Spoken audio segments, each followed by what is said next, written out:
Well, hello again, my audience. I see we have some people watching live.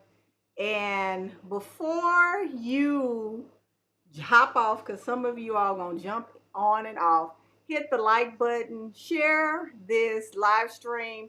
This is important information for our Black and Latino communities because sometimes our communities do not get the information that they need about what's going on in government. So hit that like button. If you're on YouTube, subscribe to our channel, share this with a neighbor, a friend, like the church says. Bring that friend to church. It's Family and Friends Day. Don't let your friends and neighbors not be informed. So today we have Travis McGee, one of our local community members, and Mr. Savant Moore, who is, yes, we do have trustees, but we have been stripped of our voting rights. But what people do not know, the trustees cannot be removed because of the Voting Rights Act. So without further ado, I'm going to so we're going to start with Trustee Moore and let him introduce himself. Hi, everyone. My name is Trustee Savant Moore. I'm a resident of Fifth Ward. I'm from Northeast. I represent District 2, which is all of Northeast Houston, and I'm just advocate for education, especially for Black and Latinos. I have 3 children, and so this is very important to me. Thank you for having me on the show today. Mr. McGee, go ahead and tell us or the viewers a little bit about yourself. How you doing? I'm Travis McGee, civic leader in the Sunnyside South Park area, super neighborhood president for South Park. I've been fighting this bond thing for years, never voted for one yet, and not going to start this time. So we just got to get together and defeat this bond. All right, so let's get it started. All right, so question number one. How does the HISD bond aim to address school closures that disproportionately affect Black and Latino communities? So before you all answer, for the viewers, it has been deemed collocation. So if you hear collocation, you can say it with me. School closure. That's what that means. So who wants to go first? I go, I got Go it. ahead. Okay, it really doesn't address school closures because in the past, even if the school gets some type of thing out of the bond, the schools have actually closed. The teachers have been fired. For instance, you take B.H. Grimes, James Rhodes, Fairchild. All of those schools closed, even though they got something out of the bond. And after they closed, they became charter schools for a while, and then they closed again. So there's nothing certain about it. It's all about real estate and money. It has absolutely nothing to do with education. It's the same playbook all the time. It just may be a different bond amount. It may be a different superintendent, but it's the same playbook all the time. So if when it comes to bonds, they're going to promise people everything. Some of the schools even said, vote for a new Jones. Jones didn't get a new school. It was plenty of schools like that. And then once they do close the school, the bond money just walks away. Oh wow. You know what? That is news. I know at Sylvia Garcia's, Congressman woman Sylvia Garcia's meeting, one of the parents from Second Ward said that. She said that the Latino communities get promised all these things, but they never see them. So I didn't know that they were Right. taking the money and doing other things with it. So, And Absolutely. the big, If you go back and look at Yates, Sterling, where everybody started off with this great big amount. But if you look at the breakdown, you see more consulting and legal fees than anything. They're getting paid before the plans are drawn. They're getting paid before the construction start and everything. And a consultant, that's just the person that's siphoning the money and putting it in the right hands. That's all that means. And when it comes to these bonds and stuff like this, but I think a lot of the schools that start at a certain amount and the bond amount was dropping by $20 million, $30 million, and Oh, things wow. like that. So, right. And my biggest So, concern when it concerns for Black and Latinos, there were 50 schools that were being considered for co-locations. And now with the bond being proposed, the 15 schools that they chose, they're all Black and Latino. So I find that very right, interesting that the schools that you want to close are only on our sides of town, but not on the more affluent right, sides. It's affecting us in a right, way that it should be. right, Yeah. And they like to argue the point that, well, the enrollments are declining. And yeah, they are declining because we're in a regentrification. And one of the other issues that is not being addressed is that some of these schools are historical sites. I know when I was at the bond meeting for Fleming, one of the parents made mention that Pleasantville is a historical site, and that's one of the schools that they're trying to close. It was one of the first black schools that was open in Houston because they wouldn't allow black children to go to other schools. So there are things that are taking place that are taken away from the African American community. That's one of the issues that is being raised. And All you're right. correct. So, Oh, oh, and go I'm ahead. right, the Pleasantville community we know is known as the Black River Oaks. And the three schools that are up for being co-located, three of them are in out of the 15 schools, three are in Pleasantville, and two of them will not be open anymore. Port Houston and Pleasantville. Port Houston is for the Latino community, and Pleasantville is important to African American. So we have to find issue with that. In other areas, they've been attacking Pleasantville community for so long. They want to take that land so that they can widen the Port of Houston. So there's a lot of conflict of interest to me that's affecting the Black and Latino community that comes with this if we allow these locations to happen. right. Yeah. They always start off with a huge number when it comes to how many they're going to close, and then they decrease the number to make it seem like we're working with the community. We're not going to close as many as that. But it's like I said, it's the same playbook now. District 2 has the most school closures, and then comes in 9 and 4. But it's always going to be black and brown communities, no matter what. It's going to be black and brown communities, and they know exactly what schools they're going to close before they do anything, and they blame it on enrollment. But when you take everything from the schools, the teachers, the qualified teachers, the programs, and things like that, you it's almost compared to a a uh, a convenience store. Like if you want a one-stop shop, you want to get your tires rotated, buy a Big Mac, pizza, underwear, get your oil Yeah. changed, buy groceries. You going to Walmart, right? You're going to pass all those mom and pop stores in the neighborhood, and that's what they're transforming our schools into, mom and pop stores versus the one-stop shops. So when any parent's going to do what's best for their kid versus what's convenient for them. So they're going to pass up all those schools in the neighborhood, especially when they're in closure talk every year. Yeah. And one thing that I don't want to happen is where our neighborhood school is completely gone, where we got to continue to leave our neighborhood. So we Right, can't also forget Third Ward has Blackshire Elementary that they want to close. If they close it, they will no longer have a public elementary school. And the funny thing about Blackshire is it was co-located in the past already. So now you're right, going to want to do it again and disappear it. And then we don't forget when you vacate that land, by law, the first person that's able to purchase the land that they vacate is a charter school. There's already too many charter schools in Third Ward. right, right, Why are you right, taking away the last public elementary school with this proposal? right. I'm glad you brought that up, Brother Moore, because this particular bond, you also have to look at what the legislation has in place.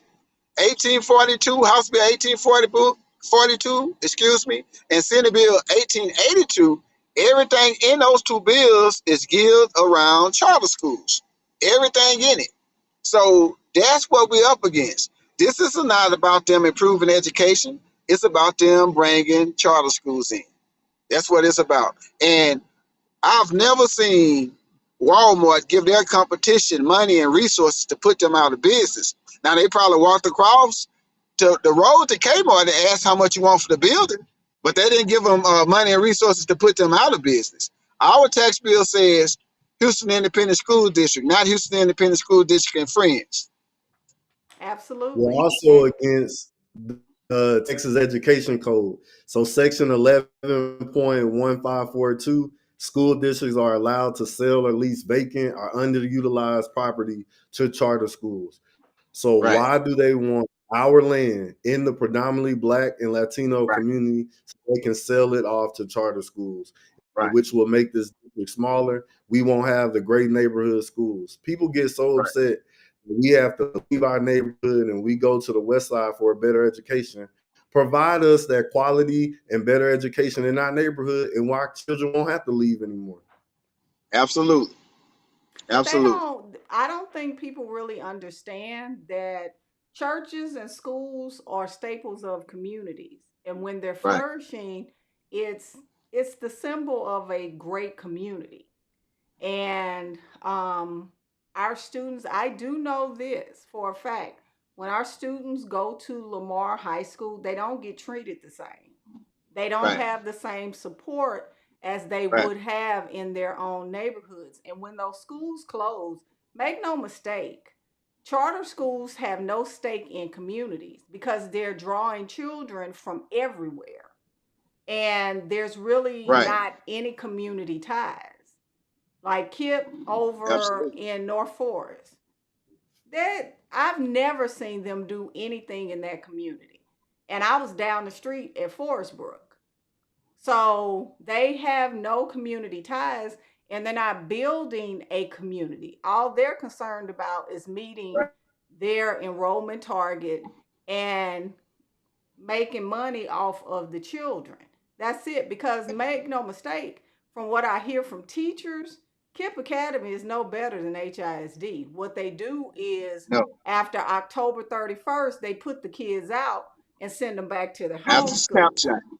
I Right. And know keep the money. because we've been recipients of that, which makes our enrollment balloon after October Right. 31st, which is Right. snapshot for campuses. Right. Right. And they get to keep the money. The money does Yep, not follow the kid. The money does not follow the kid. They get to keep the money. And that's what I say. Charter schools are businesses. And all businesses are supposed to be able to maintain themselves. Not with our tax dollars, but to maintain themselves. So that's the big thing that people don't understand. Yeah, they're going to keep them. Then they're going to send the worst kids back out to the schools they're supposed to be going to in the first place.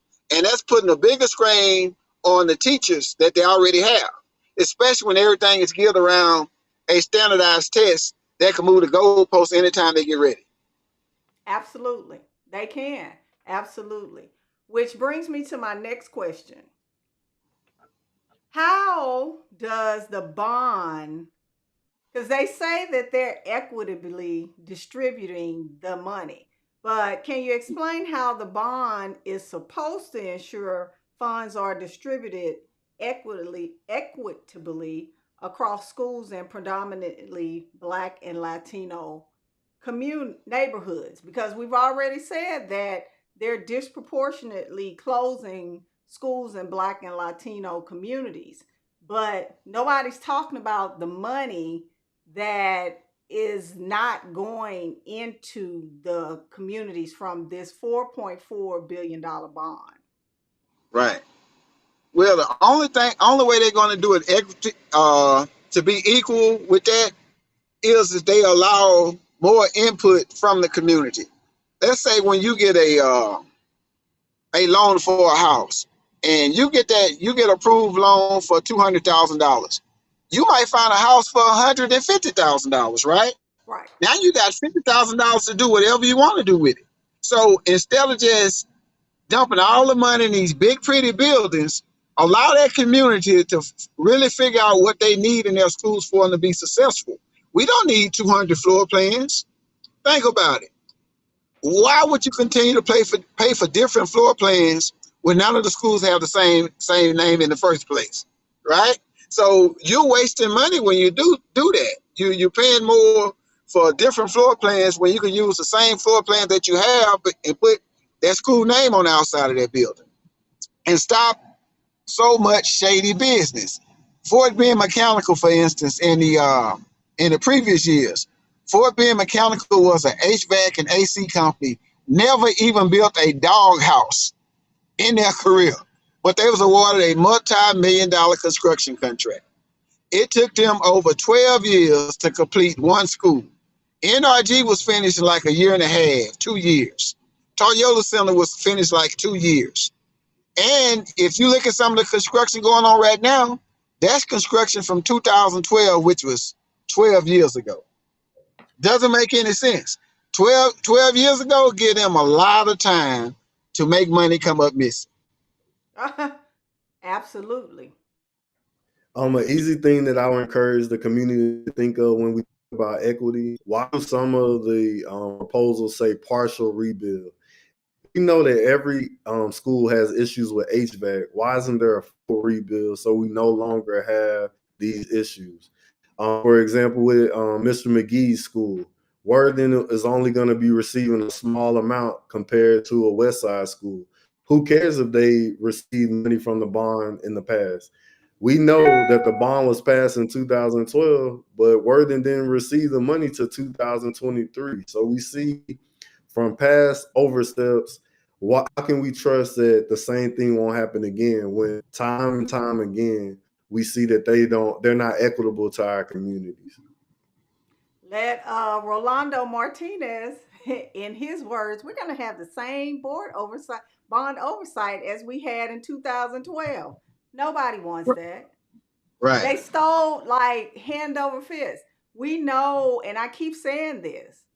Terry Terry Greer took money to fund Apollo, and it's the right, same thing that's right, going to happen with right, this NES foolishness. The man has sucked up all of HISD's resources and put it into a failing model.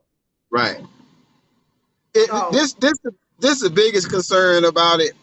Every bond that they have ever passed always have a surplus left, always have extra money left. They never talk about that though.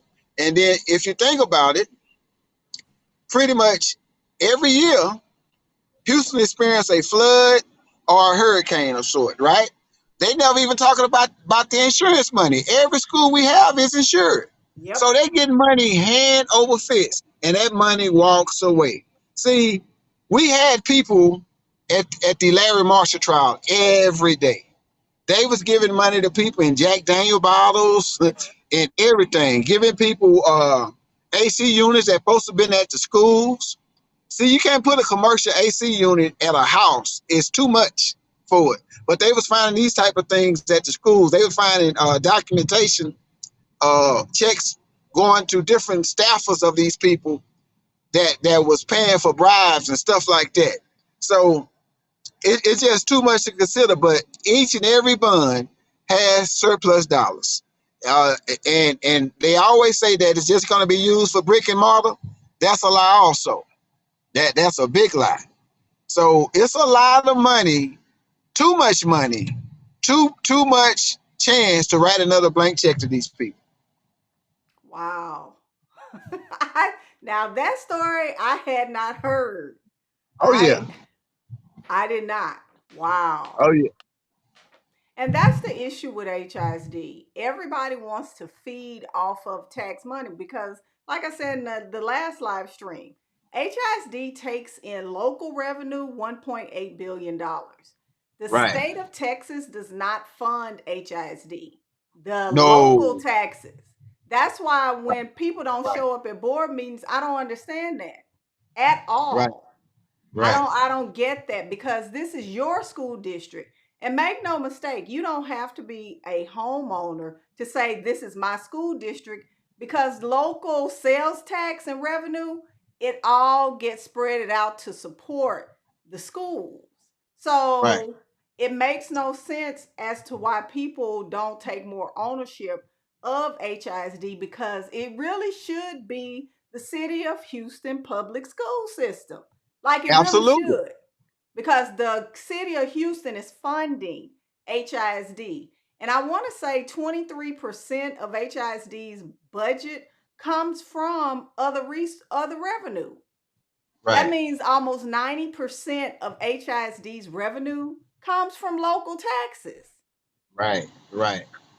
It Because really that should be independent. right, it should. I want to go on the point that you just made. We have to be at these board meetings at City Hall in Austin. We're not in the room. Oftentimes, people are making decisions that don't look like you and I, and then we're going to get mad on November 6th gets passed that doesn't positively affect our community, because so we got to make sure that we're showing up, that we're advocating. If you're not registered to vote, get registered to vote, and make sure that you vote early.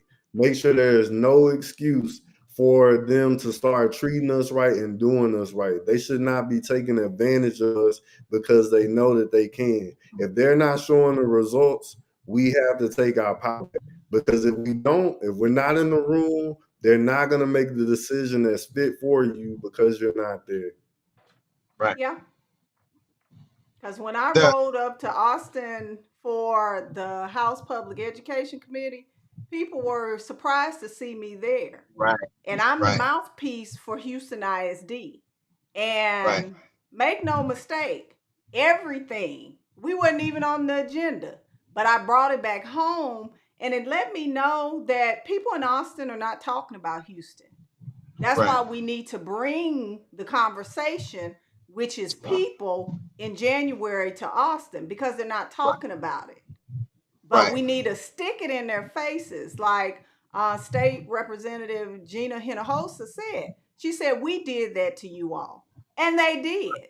They did this to us. We didn't Right. do it to ourselves.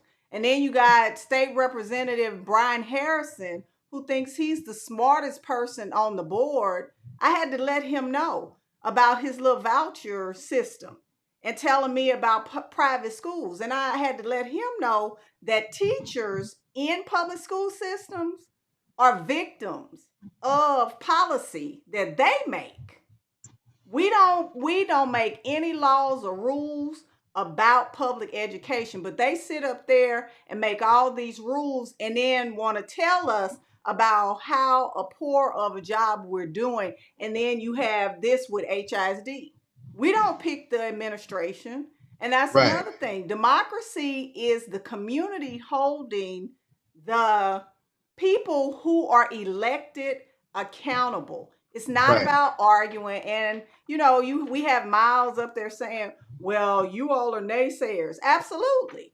Absolutely. He's not even a citizen. And I guarantee you, his driver's license does not say Houston, Texas, or Right. Texas at all, because he doesn't Right. plan on staying here. So who is he to tell us about what we say about the place where we have roots at? Because I've been here over 20 years. Right. Over. So those are concerns, and you're right, Savant, that we need to vote. Even if you don't think it's going to help, go down there and try for a second and say, you know what, I'm going to vote this year. Right. All right, Now, so go ahead.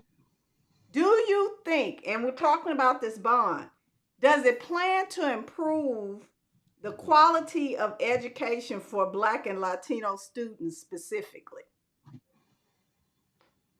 That's a hard no. Big pretty buildings have never taught anyone.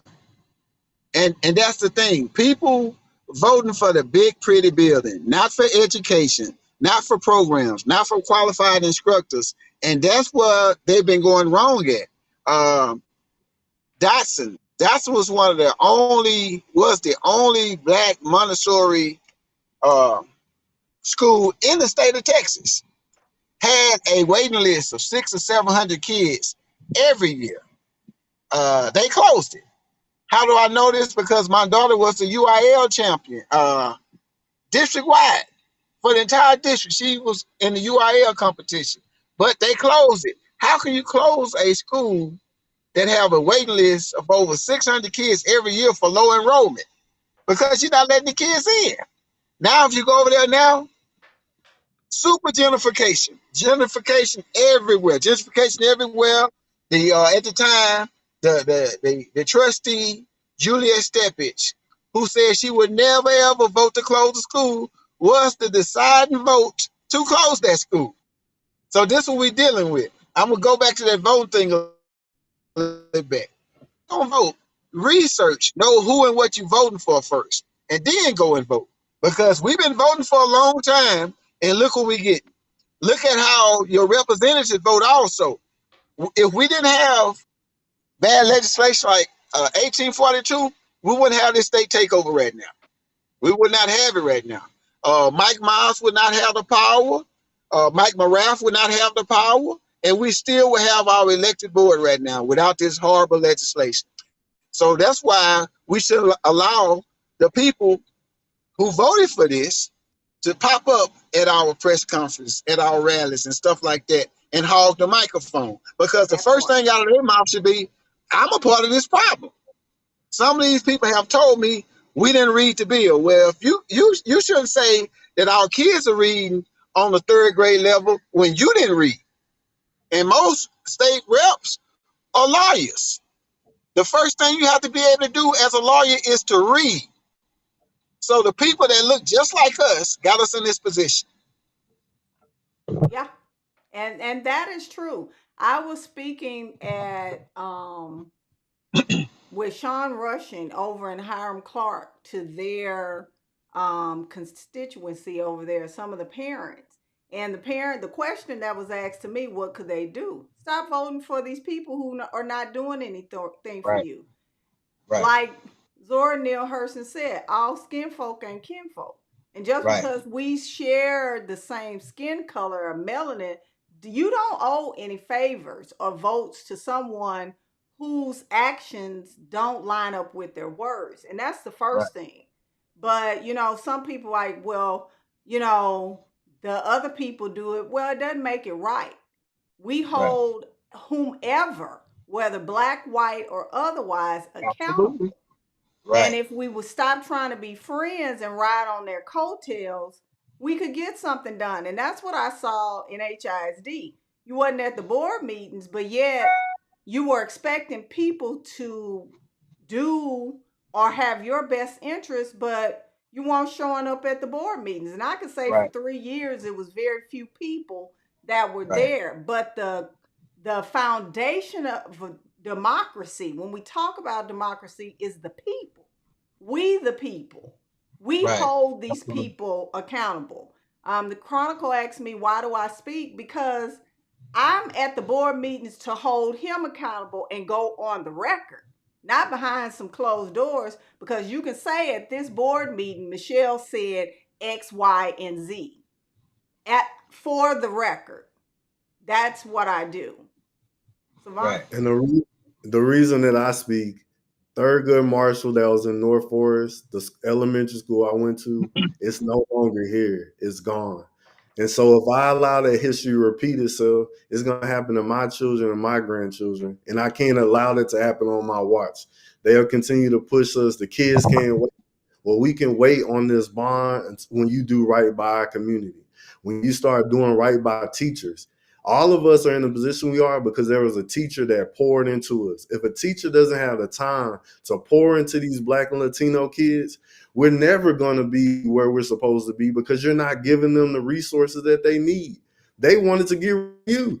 If you didn't have the resource to be able to fight your case, you would be gone, and you can show evidence that you pour into children and you do what you're supposed to do. So until they start doing right by the teachers, by our kids, and by our community, and our history doesn't repeat ourselves in a negative way, why would we support something that has never supported us in the past. How are we going to take a chance? It's a huge gamble to take a chance again and again.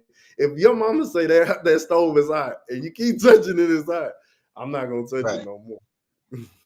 Right. Right. And you're exactly right. And people, I haven't heard any negative things about my civil rights complaint against HISD for disproportionately terminating Black teachers.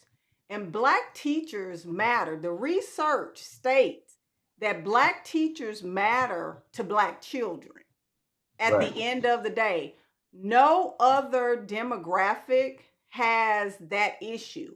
Even with Latino children, they found that Black or Hispanic teachers were good for Latino children. And Right. Black teachers for Black kids was the number one factor. And I can give you an example. My grandson, he has a Black teacher who has been teaching as long as I have. My son made a statement. He was like, "Oh, well, he seems to be more excited about school." I said, "Because he has somebody that represents him and looks like me and you." So it puts you at ease because my grandson, I am very active in his education, even though he's not going to school any longer here in Houston. But I know his first day of school was different than any other first day of school because he had a different teacher that represented who he is. And that's something that I had not seen. He was telling me about what he learned about school. And that's what we need in HISD, and that's why I filed that complaint because I couldn't make no mistake. I could have walked away. I could have because I got my job back. I was cleared. There was some vindication on my part in the West Division, but it's not about that. It's about our children having the people and representation of who they are and affirmation of what they can be beyond their skin color. That's what's Right. important to me. Right. Yeah, when you see it, you know that you can be it. I'm 39 years old, but I still have trauma that at 9 years old, a non-Black teacher in my gifted class told me I wasn't smart enough. If I would have listened to her, I wouldn't have graduated high school at 16 years old. But because a Black teacher, my mom's a Black educator, believed in me, I knew that I could make it past those person words. So it's important when you see someone that looks like you and really pours into you and can care about you. Years later, the teacher apologized because she was going through personal issues. But how many people are going through personal issues and they're talking to our children that look like you and I in a negative way, and it can destroy their life forever? So like that has to stop. We have to make sure that we pouring into teachers like you that actually care about their community because they know that these babies, they need it. Like with a quality education, the sky is the limit. Like all the negative stereotypes about us that we don't care the same as those on the West Side, we are talking right now because we care not only about our personal children, grandchildren, but my neighbors' kids. There shouldn't be a reason that every day I have to drive kids from the Kelly Village to go 20 miles away to the better school because they don't have an AP class in my neighborhood school. So that's been an issue in this district for forever and ever. So to answer your question, a bond is not going to fix that. That's on the superintendent and the board of managers saying, hey, enough is enough. You say you came here to be transformative. Transform the schools in my neighborhood and have the same AP classes that they have on the West Side. Right. Absolutely. Also Right. want Worthing, the high school you graduated from, we need to make that an early college high school. There should be where those kids get an associate degree graduating because that can save those children from having to do the NES. You have to be Right. specialized, magnet or early college. Make that school an early college, not only agriculture, but make it where it's easier, where they don't have to go into college and have debt. They can have a 2-year degree, and now they only got to do 2 years, and they can have a bachelor like this. And those are things the community we got to be pushing for. If we're not in the room and if we're not having these conversations, then it won't be advocated. But every time that y'all bring something up, then they start, okay, we're gonna fix this for you. But if we don't say anything, it'll never get done. Yeah. Well, most of the schools they putting that early college tag on it, but that doesn't necessarily mean that the kids are excelling or learning. I think they need to give the kids more options. Everybody's not going to college. To be honest with you, the only guarantee with college, you're going to be in a bunch of debt. So give the kids more options. They need to put the same passion into trades as they do college. If you just here in the city of Houston, each and every time that we experience a hurricane or a flood, it pushes the construction back 30 to 40 years. So we have the workforce here now. They're just not trained to do it.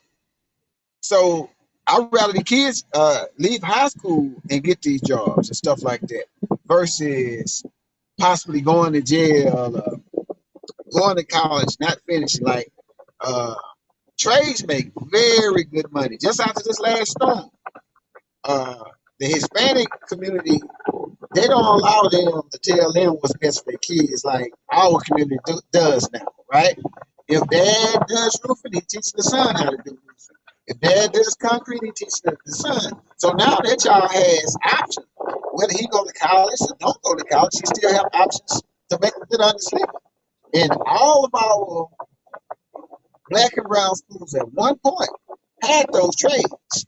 And legislators said that at one point they said that trades were inferior, in the state of Texas, so they removed them. But Manville is in the state of Texas, Kane is in the state of Texas, Pearland in the state of Texas. All of these school districts still have these trades, and the kids are excelling with it. And we have to have things that actually keep the kids' interest.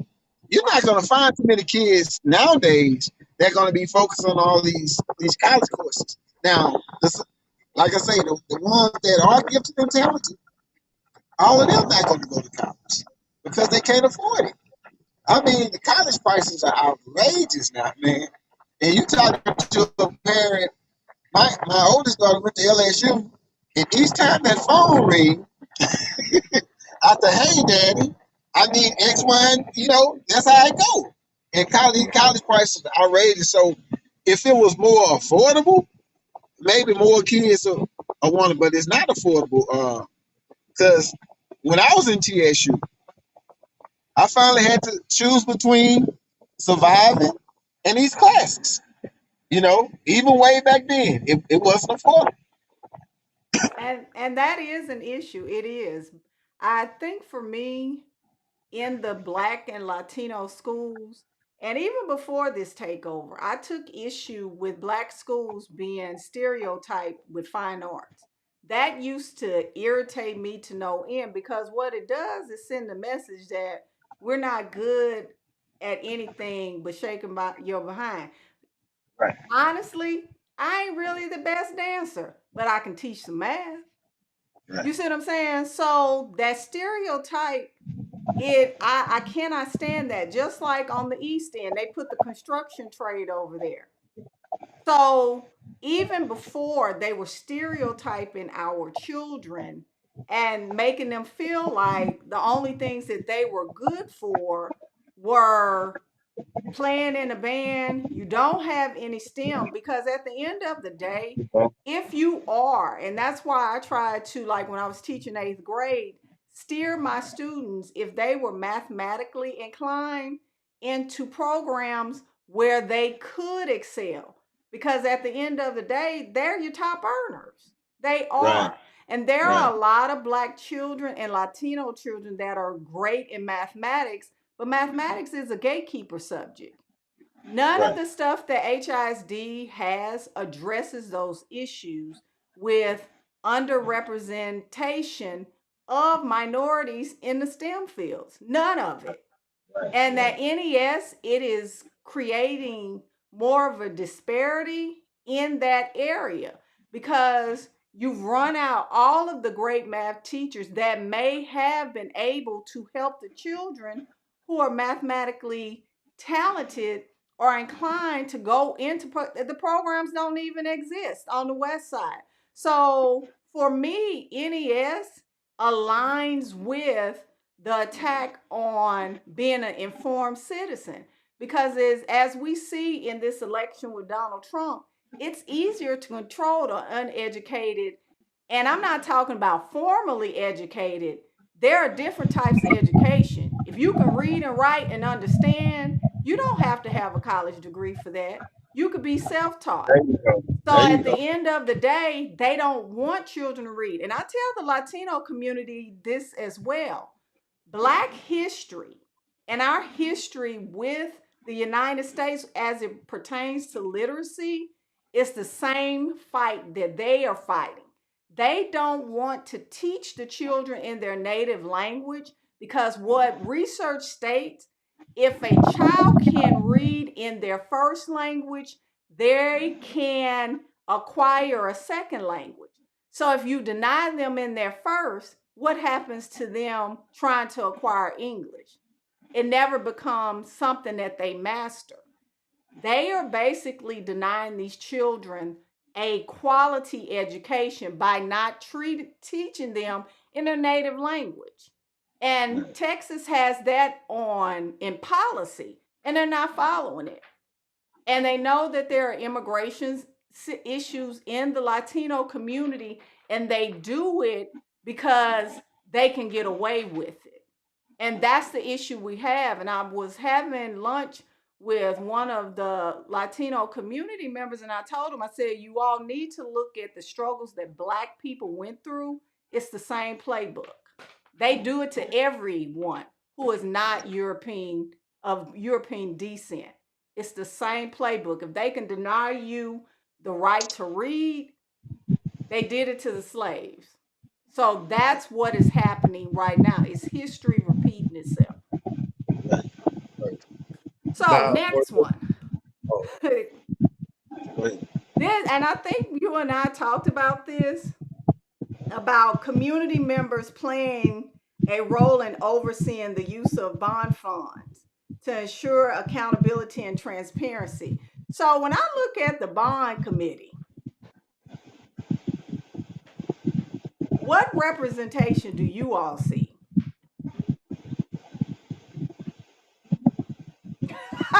Why?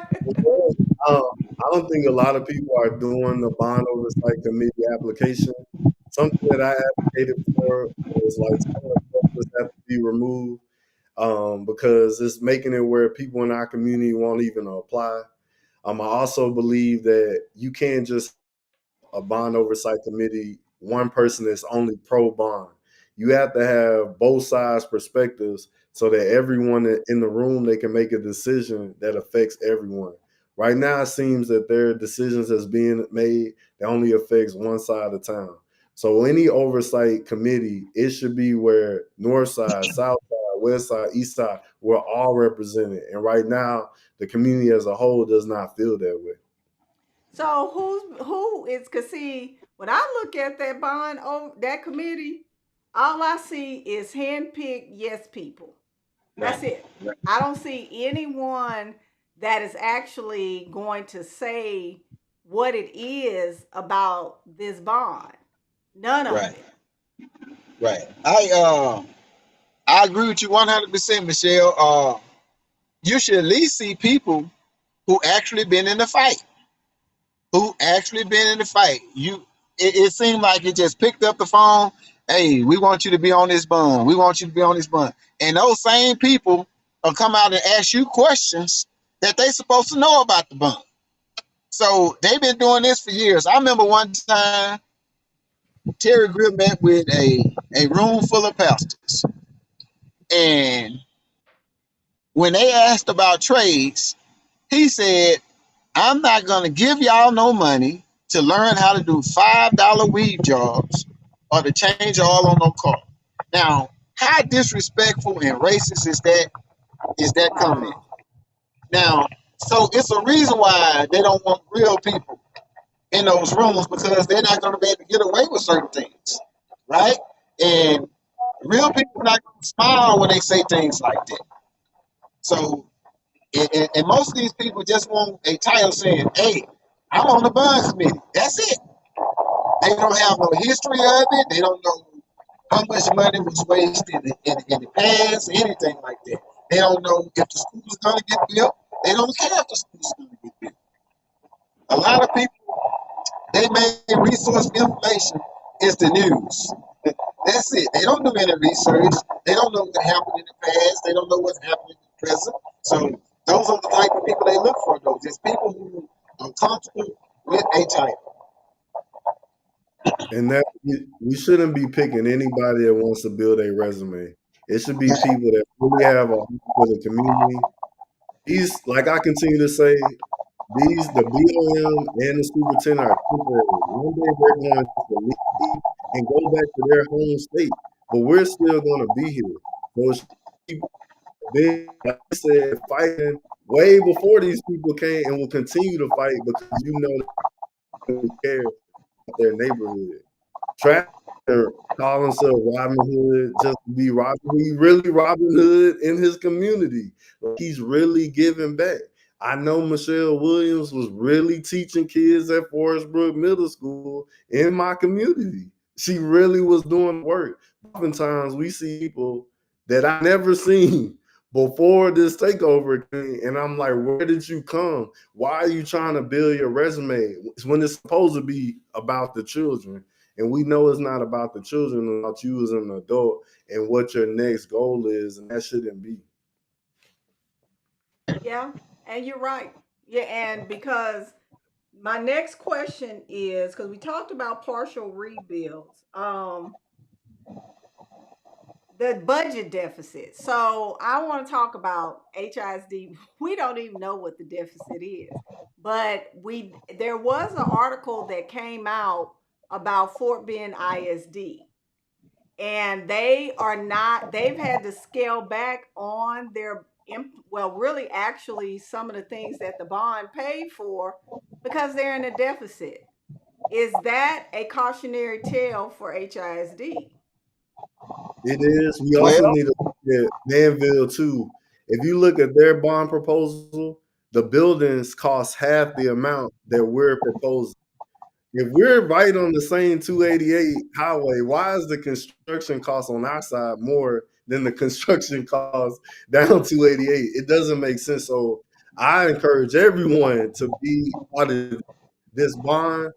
Also know that you can volunteer for the audit committee. You can be in the room. Last week, there was only one community member in that audit committee meeting. Be in that room, volunteer so that you can see where the budget is going because you'll realize there's a lot of money that's being spent and you're like, why does it cost as much? Where is it going? And based on what Mr. McGee said, historically, it goes into someone's pocket instead of where it was supposed to go. As we absolutely. 49 in Colorado. Think about it like this: if we have a budget, but they allowed the superintendent to put a third of the overall budget to a program that has not even been proven yet, that's crazy as hell. Over $700 million go directly to the not even sure system. Go directly to the not even sure system. That is crazy. I mean, in 2011, it was supposed to be $161 million shortfall. That's what they say they're going to close them schools. They started around 60 some schools. They dropped down to like 11 schools. Then they dropped down to 4 schools. That's $161 million deficit. Turned out they closed 4 schools for less than $2 million. $1.6 million. McDade, Grimes, Rhodes, and it was one more school. All elementary schools. They closed them schools for less than $1.6 million. They closed Grimes for less than 10 kids. I had a set of twins. My homeboy had a set of twins. That was 40% of that 6 there. So they make up these numbers as they go. But if you think about it, good business sense. If you don't have the same amount of teachers that you started with, you should have a surplus. If you don't have the same amount of schools that you started with, you should have a surplus. If you don't have the same amount of programs that you should have a surplus every year. Now, how can we always be in these deficits, but we sending money to the smaller districts outside of the city of Houston, outside, sometimes outside of the state of Texas? Think about it. Somebody lying and somebody is very bad at math. Now, I'll say the nice thing about NES is it provides structure. But what I disagree with, why did it cost $253.3 million, add 45 more schools, and why is there so much teacher turnover? Because we know when we talk about how is it affecting Black and Latino children, you can't keep having new faces over and over when sometimes in their community they see new faces over and over. There's something about when you said why the church and the school is so important in our community, because it provides stability. And this model does not provide stability when you continue to turn over. There's no reason 10,000 teachers should have left. In this market and inflation, people want to keep their job. They don't want to leave. They want to stay. Something wrong if you're wanting to leave in the day and age that we live in right now. So we got a lot of concerns to address before we ever can approve something that at this present moment it doesn't seem that they at the forefront of our. So I want to address the structure issue. Right. There's structure for educational purposes and there's structure for prison. Which one do you think the NES model matches? Oh, well, it's prison. It's it's it's Exactly. it's, it's there. I mean, it's Alcatraz. Okay. Now think about it. He's running certified teachers off the campus, but he's keeping certified pedophiles on the campus. Facts. So yes, it's definitely a prison, and people should be in prisons. If the teachers are watching this, you are mandatory reporters, and those who, like Michelle and Larry McKenzie, and those who chose to leave the district because they wanted to be the best teachers that they know they can be, and they could not be this in the system. My hat's off to them, because anybody can go in there and just tell these kids anything, but everybody can go in there and teach these kids. And at the end of the day, you cause more harm than good, because y'all know we was in school, the teacher and the schools were a second family to these kids, right? They don't have that anymore. They don't have it, but they expect the teachers, the have-nots, to respond and compete the same as the haves. And you can't do that.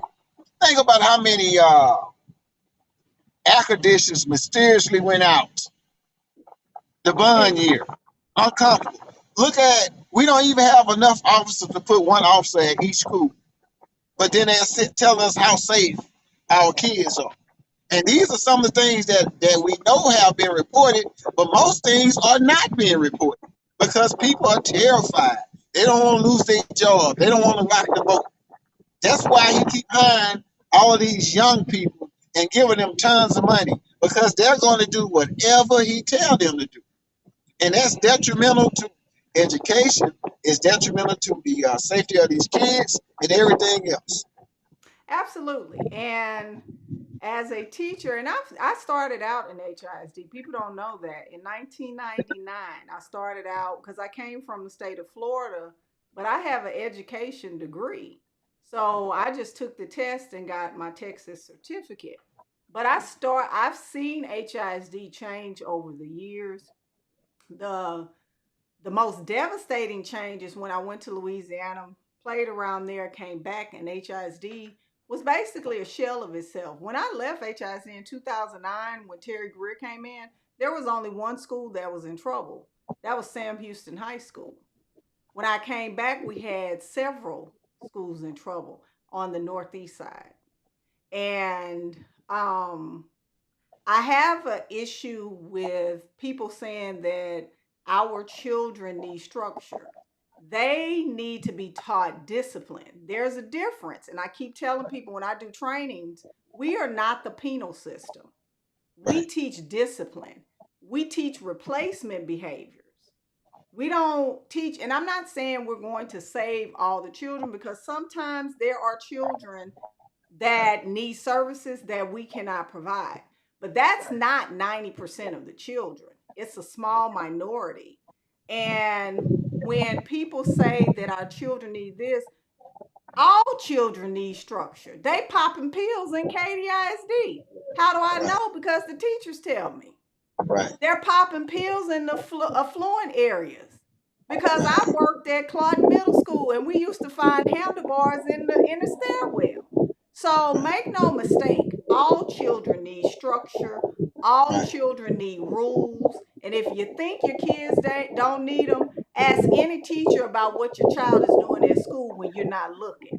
Because we Right. know a lot more than what you know about what your kids are doing on Instagram and what they're doing in the stairwell at the school and what they're bringing to school and everything else. So I push back on the idea that Black and Latino kids need structure. All kids need structure. Right. And there's Right. no difference between Black and Latino kids than the Asian and the European kids. There's no difference. They're all children and need structure.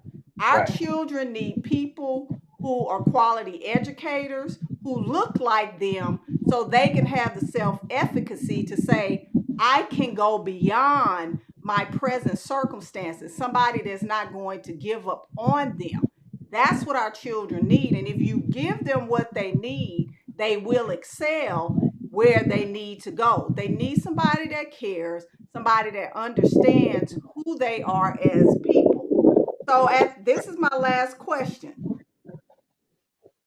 What would you tell the voters as an argument for and against the bond? Because we got pro bond people. I had the Magnet supporters last week, and one, Naomi Dole Madrid, says she wants the pro bond people to stop fear mongering. And that was her message to them, saying that we'll never get another bond. So, what would be your message to pro bond people and for the people against? Because I'm against the bond. I'd rather teach in a hot tent, cold tent, grassy tent before $2 go to a bond. Right. Well, this is what I would tell the people. In 1998, the bond was $678 million. Some of those schools did not get built. Some of those schools closed. 2002, the bond was $807 million. Some of those schools didn't get built. Some of those schools closed. 2007, the bond was $805 million. Some of those schools didn't get built. Some of those schools closed. 2012, the bond was $1.9 billion. And the last four bonds totaled $4.3 billion.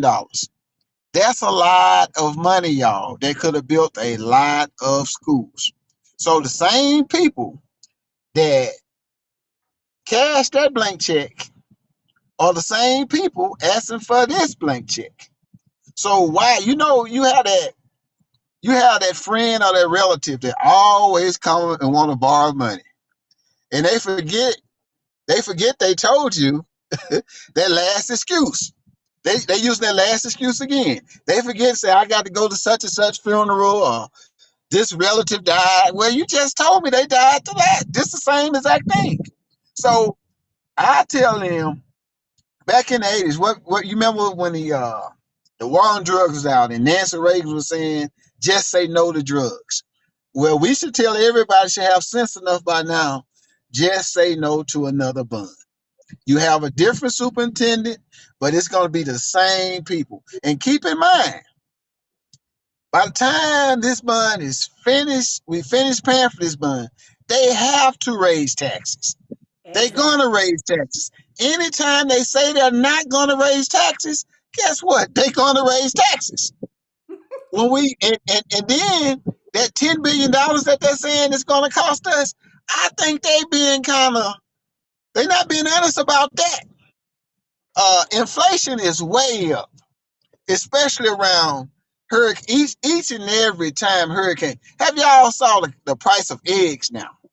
A loaf of bread, stuff like that. Stuff that you normally can go in the store and normally you go in the store with $100, your basket is full. Not anymore. Inflation is up all the way around now, right? And keep in mind, you voted under false pretenses last time. We have signs that said, vote for this new school, vote for this new school, vote for this new school. Keep in mind, some of these schools got brand new HVAC equipment. Those schools are closed. And here it is, a few years later, they're saying that the HVAC system on a lot of these campuses are not working. So in other words, they're gonna give this school something. They're gonna give this school something. Well, let me back up. They're gonna say they're gonna give those schools something just to get this bond passed. So I'm telling everybody to do some research or listen to those people who actually been in this fight for a while. We have zero to gain from it, but they have everything to gain if this bond pass. Everything to gain. The closer, if you notice, some of those same people that was hollering TEA must go and we need Mike Morrell gone and we need Miles gone. I haven't seen those people say anything in a while. You know why? Because it's getting closer to November. Around October, some of those same people are going to switch horses.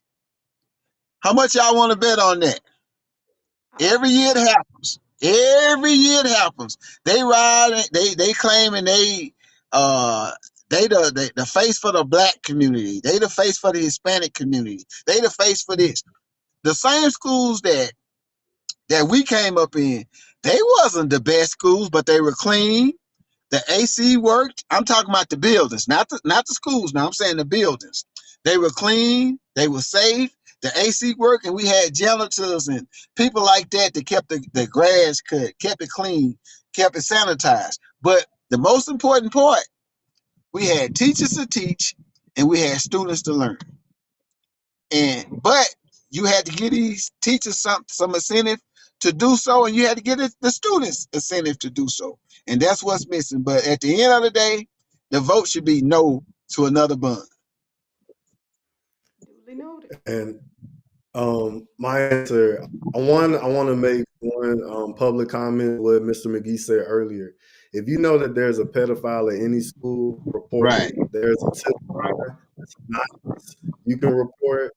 It's the email to the chief of police. You can send the email to your board of managers, superintendent, report it. There should be Right. no complacency when it comes to any adult messing with a child at these schools. That's right. That's right. Report it. Report it. Now Right. to answer my solutions, not quick fixes. I'm encouraging each person to do that's either for or against, vote with your party. County recommended that the HISD bond, there should be a vote of no.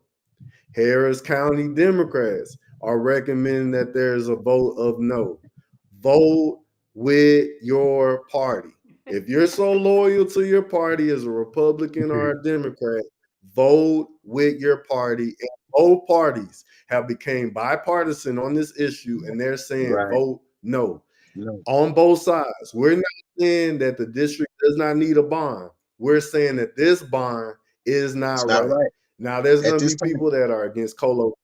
They're going to be people that are against the leadership. They're going to be of their issues. But your party, GOP and the Democrat, are telling you to vote no on the bond. So I'm telling you to listen to your party.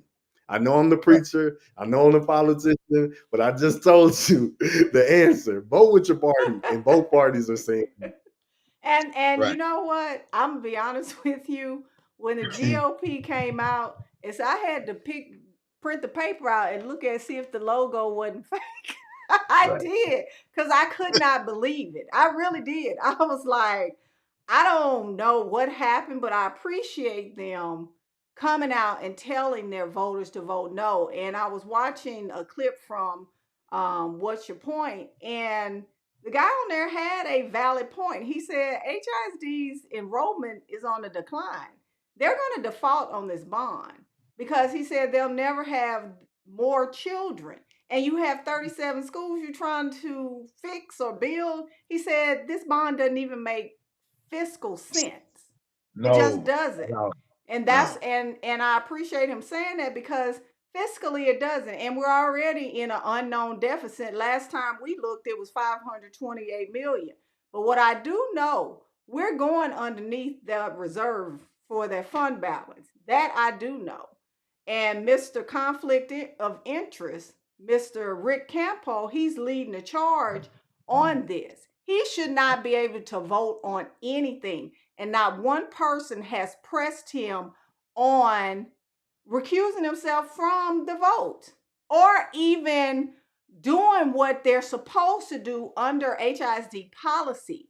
They're supposed to identify the conflicts. He's a walking conflict of interest. When you look at him, he should have conflict of interest stamped on his forehead because everything about him is connected to the sales. And then he got the unmitigated gall with his arrogant self and says, oh, I brought it up to Jim Terry to sell this and sell that. Who are you to sell off HISD's property? Right. And it makes no sense. So I do believe that voting no, one of the parents said, we lost our ability to elect trustees. This is the only thing that we get to vote on, and you need to vote no and send a message to the board of managers who have their own agendas about what Houston is not going to tolerate. This is not Dallas 2.0. This is H-Town. We are not tolerating the foolishness that happened in Colorado, that happened in Dallas. We are not. So I'm going to end with that. So again, like, share this stream with a Black, Latino, minority neighbor and tell them to watch it, because I know that some of them are confused because the parents are saying, at Edison, why would you tell us about this closing of the school a month before the bond vote? That doesn't make any sense. But I want to thank you all for being a part of my live stream and being a part of this most important communication. So I'm gonna take off next Saturday, but after this live stream, we have other parent groups coming up, and we're going to end next month. We're going to wrap it up with students talking about the NES system, talking about how the NES system and this whole landscape of HISD is affecting them. So don't let your neighbor be uninformed. Inform them, talk to your neighbors. Like Mr. Moore said, go vote. Go vote. And he said, vote with your party. Take the man's advice. Vote with your party. I'll see you all in my next live stream. Have a good evening. All right. Bye-bye.